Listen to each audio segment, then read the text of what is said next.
வணக்கம். என்னுடைய பெயர் வி முத்துகுருசாமி. நான் ராயபுரத்தில் வசித்து வருகிறேன்.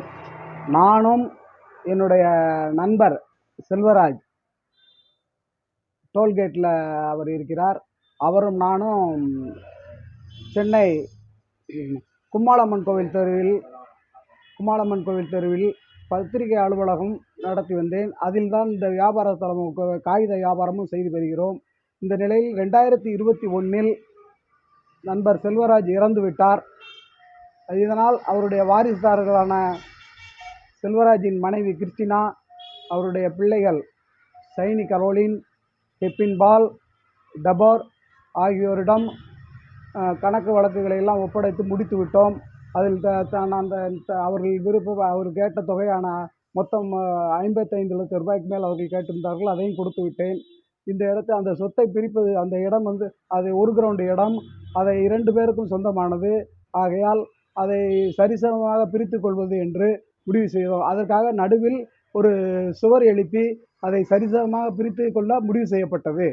ஆனால் நடுவில் சுவர் எழுப்பாமல் கிறிஸ்டினா, அவருடைய தங்கை, சென்னை தலைமைச் செயலகத்தில் தற்போது ஆதி திராவிடர் நலத்துறையில் இணைச் செயலாளராக பணிபுரிந்து வருகிறார். அவரோடு சேர்ந்து என்னுடைய கையெழுத்தை போலியாக போட்டு இவர்கள் சென்னை பெருநகர மாநகராட்சி பணித்துறையில் டவுன் பிளானிங் செக்ஷனில் என்னுடைய கையெழுத்தை போர்ஜரியாக தயாரித்து அந்த கட்டிடத்தை இடிப்பதற்கும் அதை சப்டிவிஷன் செய்வதற்கும் அப்ளை செய்து விட்டார்கள்.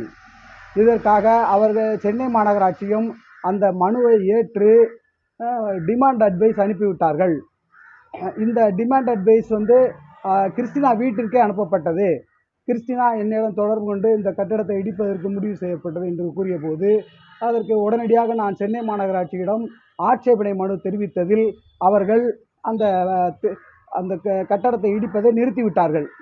இதையடுத்து அவர்கள் என்னுடைய கிறிஸ்டினா, எஸ்தர் ராணி மற்றும் அவருடைய மூத்த சகோதரியான ராயபுரம் ஓய்வு பெற்ற ஆசிரியை சாந்தி மற்றும் குடும்பத்தினர் ரவுடிகளுடன் வந்து என்னுடைய அலுவலகத்தில் அமர்ந்து விட்டனர். ஒரு நாள் முழுவதும் அமர்ந்துவிட்டு மாலை நேரத்தில் அலுவலகத்தை 8 பூட்டுகள் போட்டு பூட்டிவிட்டு சென்று விட்டனர். இதையடுத்து அந்த கட்டடத்தில் இருந்த கட்டிங் மிஷின், எடை மிஷின், கிராஃப்ட் பேப்பர் ஆகியவற்றையும் எனக்கு தெரியாமல் எடுத்து சென்று விட்டனர். இது குறித்து சென்னை N2 காசிமேடு காவல் நிலையத்தில் புகார் அளித்தேன். 7 மாதங்கள் கழித்து CSR பதிவு செய்யப்பட்டது. 1.5 ஆண்டுகள் கழித்து கடும் போராட்டத்திற்கு பின் FIR பதிவு செய்யப்பட்டது. இது தற்போது விசாரணை நடந்து சார்ஜ் ஷீட் போடும் நிலையில் உள்ளது. நான் தொடர்ந்து சென்னை பெருநகர காவல்துறையினுடைய கூடுதல் ஆணையாளர், இணை ஆணையாளர், துணை ஆணையாளர், உதவி ஆணையாளர் ஆகியோரை சந்தித்ததன் பேரில் தற்போது விசாரணை முடிந்து சார்ஜ் ஷீட் போடும் நிலையில் இப்பொழுது இருந்து வருகிறது. இது தொடர்பாக அரசினுடைய உயர் அதிகாரிகளுக்கும் தமிழக அரசினுடைய அதிகாரிகளுக்கும் எஸ்தர் ராணியினுடைய முறையீடுகள் குறித்தும், அத்துமீறி என்னுடைய அலுவலகத்தில் நுழைந்தது குறித்தும், மாநகராட்சி விண்ணப்பத்தில் பொய்யான கையெழுத்திட்டது குறித்தும் நான் தொடர்ந்து தமிழக அரசிடம், உயர் அதிகாரிகளிடம், தமிழக முதல்வர், துணை முதல்வர், தலைமைச் செயலாளர், பொதுத்துறை செயலாளர், உள்துறை செயலாளர், ஆதிதிராவிடர் மற்றும் பழங்குடியினர் நலத்துறையினுடைய செயலாளர் ஆகியோருக்கு தொடர்ந்து நான் மனுக்கள் மூலம் தெரிவித்து வருகிறேன். இருந்த பொழுதிலும் அவர்களது எஸ்தர் ராணி மீது துறை ரீதியான நடவடிக்கை இதுவரை எடுக்கப்படவில்லை. இது குறித்து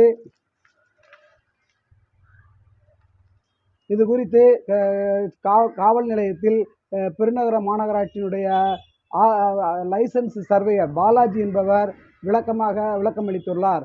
அதில் எஸ்தர் ராணியுடைய பங்கு குறித்து விவரமாக தெரிவித்துள்ளதாக தெரிகிறது. ஆகவே இவ்விஷயத்தில் தமிழக முதல்வர் மற்றும் தமிழக அரசு காவல்துறை ஆணையாளர் அவர்கள் தலையிட்டு இது விரைவாக விசாரணைக்கு வரவும், நீதிமன்றத்தில் அந்த குற்றப்பத்திரிகை தாக்கல் செய்யவும், எஸ்தர் ராணி மீது துறை ரீதியான நடவடிக்கை எடுத்து எனக்கு நீதி கிடைக்க உதவுமாறு மிக்க பணிவன்போடு வேண்டி கேட்டுக்கொள்கிறேன்.